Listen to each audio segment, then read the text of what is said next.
So you've just bought yourself a PC gaming rig for some sim racing. You might be new to the entire thing. You may have moved over from console, but you've got your brand new PC and you're looking to get a sim title or a number of sim titles for it. Now, the obvious places to start are going to be things that you hear a lot about in the sim racing world. So you're going to pick up Assetto Corsa. Of course you are. It's a modding paradise in that regard.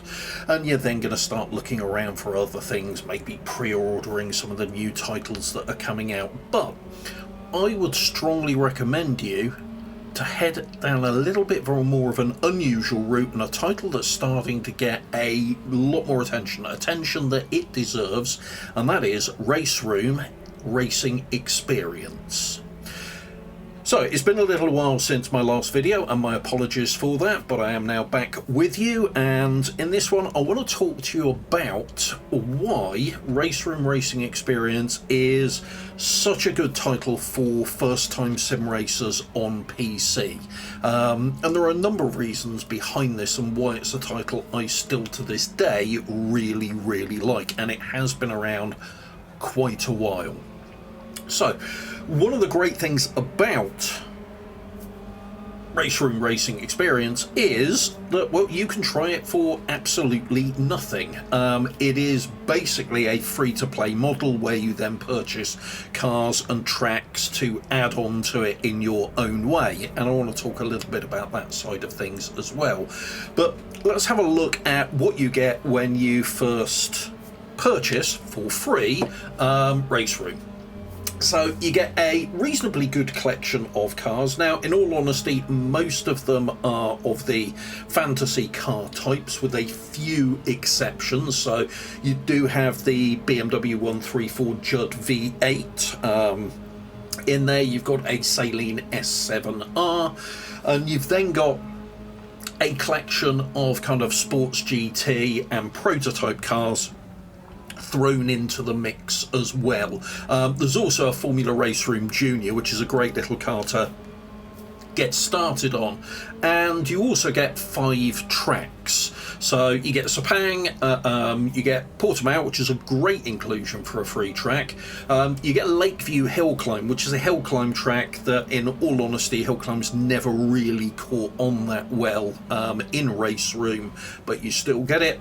You get the RaceRoom Raceway, which is their own fantasy track in there, and from Silverstone you then get the Stowe Circuit, which is absolutely tiny and virtually nobody ever races on it. I made a video about that a long time ago. It's in my video history somewhere.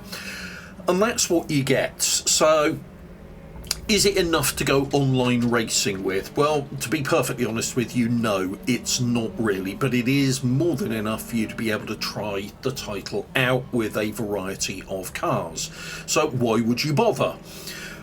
Well, the first thing is, whilst RaceRoom is an old title, and graphically it does show that, they've given it a little bit of spit and polish recently, put some new shaders etc. in there which have made it a little bit nicer looking, it is still an old title and it does still look quite dated in that regard. You also have to take into account that you've got no night racing in here, you've got no dynamic time of day, you've got no weather of any sort and no dynamic weather either, and these are things that will put some people off. But if you're new to sim racing, this is not necessarily a major issue. And being perfectly honest with you, considering the base package is free, again, your mileage may vary, but I find it acceptable in that regard. Where it does, however, win out is the sounds on it are absolutely fantastic. It is still, without a shadow of a doubt, one of the best sounding sim racing titles around. So it gets big plus points there in that regard. The force feedback about a year ago I think was completely revamped from scratch. It's entirely physics led now and is excellent. There's really good setup guides for a huge range of wheels that are baked into the game, so it talks you through and gives you advice settings depending on what type of wheel and what your torque output on the wheel is, which is really nice. It's compatible with a huge range of hardware, so you should have no issues with getting your wheels, pedals, etc. to work with it. It's even got a field of view guide in there where you don't have to go away and use a separate calculator. You can quite literally put your monitor screen size in there, how far away from the screen you're sat, etc., and it will set the point of view correctly for you, even showing you how it's done as you go through. So it's actually a really friendly title from a beginner's point of view in that regard. Also, being an older title, if you haven't got the most to invest in your PC hardware, it will run on some fairly low spec machines, and if you've got a higher spec machine, well, that then gives you the ability to crank the graphics to the max if you want, and also to have loads of cars on track, which works really well with it. Now, what you also can do with the DLC that comes with RaceRoom is the fact that you've got the ability to add to it in any way you want. You can try all of the cars for free, which is a really nice feature.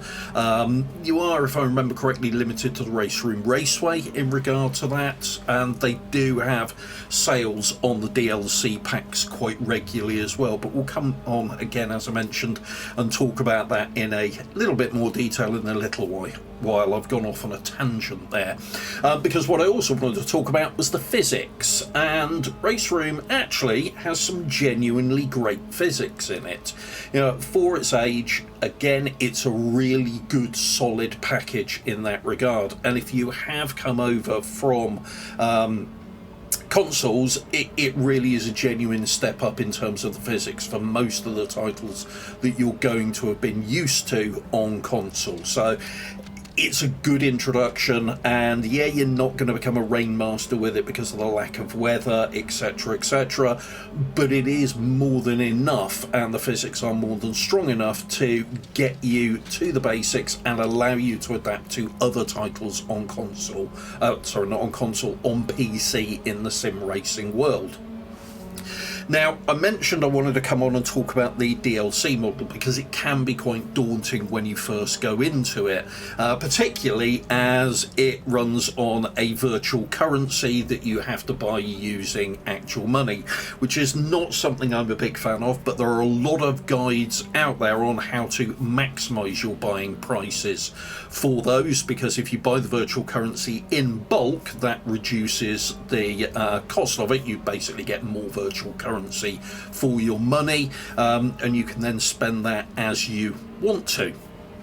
There's also an awful lot of content out there, but one of the things that they did in the last few months that I would strongly recommend people doing is looking at what's called the online racing pack, which at the time of recording this is around about €30, and that will probably translate to about £30 or around about $30. And for this, you actually get quite a considerable amount of content. So we've got 18 cars in here and 27 tracks. So let's just have a quick look at what we get for our $30, or euros or pounds. Because if you consider it, that's around about half the price of a new game release.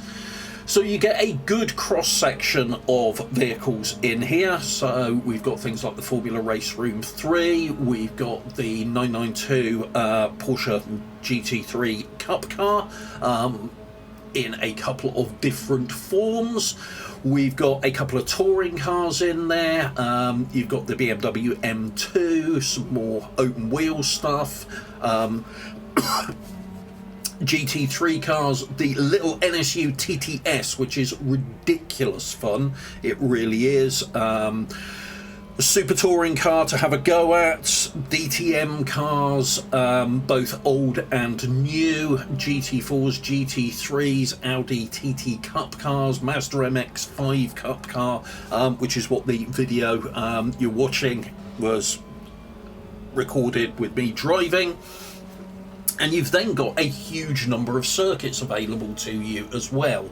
And these are a really nice mix of some of the more obscure stuff that's out there in RaceRoom, which is one of the things that RaceRoom is extremely well known for, is good versions of more obscure tracks. You've got the standbys that you'd expect, so the things like, you know, the Bathursts and the Silverstones of this world are included within it, Monza's in there, but you've then got some more obscure stuff in there. So Motorland Aragon, Macau, which is a real challenge to race on your own, just a hot lap in, let alone to actually race against anybody in. You've got fun stuff like the Lautsring, Zolder, and Laguna Seca, Watkins Glen, always a big favourite of mine, and you also get the Nürburgring in with this pack as well. So there's a good amount of content for your $30 pound euros in here, and it does stack up extremely well. You've also buying into a title that quite frankly has a ridiculous number of different series represented in it. So it's particularly strong in the Old World Touring Car Championship and TCR Championships in there. It's got a great range of DTM, both new and historical, and it's just recently had added a, over the course of this year, a really good selection of the older BTCC and Super Touring cars from the late 90s. So it's a lot of cars and a lot of series that you won't find in a lot of other titles, along with a good number of both well-known and obscure tracks. So it offers you a huge amount of options in that regard, and it's really good to see. Now, the other thing, and the final thing I wanted to point out about RaceRoom, is for those of you who want to race online, it's got some good online lobbies and series and setups around this. But for those of you who want to hone your skills and get some more practice in, one of the great things that it does have is a really good adaptive AI. Now, you can set the AI to varying levels and just race against a static AI in terms of its ability, but what you can also do is switch it to adaptive AI, and so long as you run your races for at least 4 or 5 laps, when you then next race that car and track combo, it will have learnt from your previous race and it will adapt to give you a more competitive race. So as you go on racing the same combinations over and over again, it's going to start matching your performance and pushing you to get better. If you hit a plateau, it will stick with you at that plateau for a while as well. So with a little bit of work, basically one race just to get things set up to start off with, what the title starts doing is learning to be competitive with you and to keep challenging you, and that's a really strong feature of the AI. And in all honesty, the AI is pretty good, full stop, regardless of what pace you set it to do or whether you're using the adaptive AI. It actually races pretty well, and hopefully this video shows that, because the only person who accidentally causes an ouchie in here is actually me. So sorry about that, AI. So overall, that's a quick chat about why I personally think RaceRoom is not only an often overlooked title in the PC sim racing world, but one that if you are just moving over to PC is well worth taking a look at. I mean, after all, the base content is completely free. You know, you can try this, and all it will cost you is some hard drive space, and if you don't like it, well, you can remove it from your hard drive and you've got that back. But I personally think it's a really solid title that's good fun to drive, has great sounds, the visuals are okay, they're more than passable in it, good AI, good physics, good force feedback. You know, there's almost no downside to giving it a go, which is why, as I say, if you are new to sim racing on PC, go out there, give it a go.